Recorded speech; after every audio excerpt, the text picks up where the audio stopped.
One more note on Iran tonight, the big picture. How did we get here and where do we go from here? Let's bring in CBS News national security analyst Aaron MacLean. He's a Marine Corps veteran who served in Afghanistan. So, Aaron, we're looking closely at this statement tonight from the president.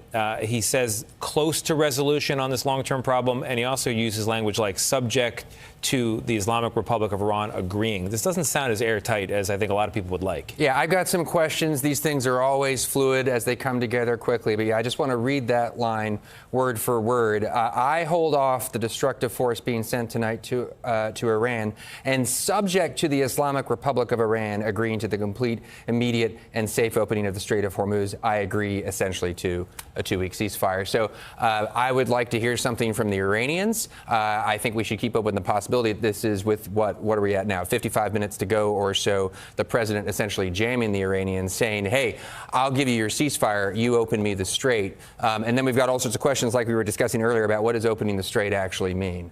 So we've got people monitoring Iranian state television to see how they're playing this, and they're declaring victory, essentially saying this is the president backing down, retreating. What do you make of that? If they actually open the strait, I think that overstates the matter.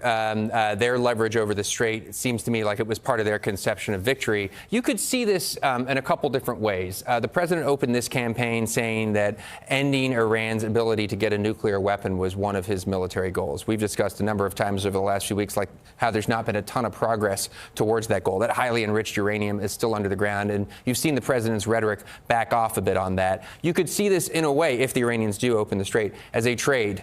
They took the strait hostage. They're going to give the strait back, and we are backing away from the uranium, at least for the next couple weeks, as part of these longer-term negotiations. So part of the president's rationale, according to this post, is that they've been doing so well, the U.S. military, met and exceeded all military objectives. Can you remind us what the objectives were and where we are on them?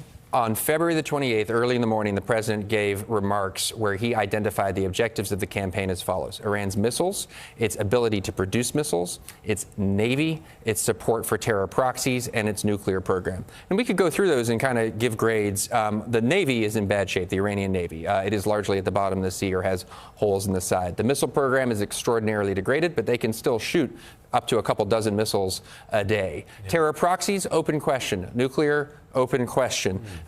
Infrastructure pretty badly damaged. But then the Strait of Hormuz, which was not a goal of the campaign at the outset, suddenly became this central issue because by seizing it, Iran essentially took the whole global economy hostage. Yeah. Well, we're going to keep monitoring it. For now, though, it seems like there is a ceasefire subject to quite a bit. Aaron MacLean, thank you very much. Appreciate it.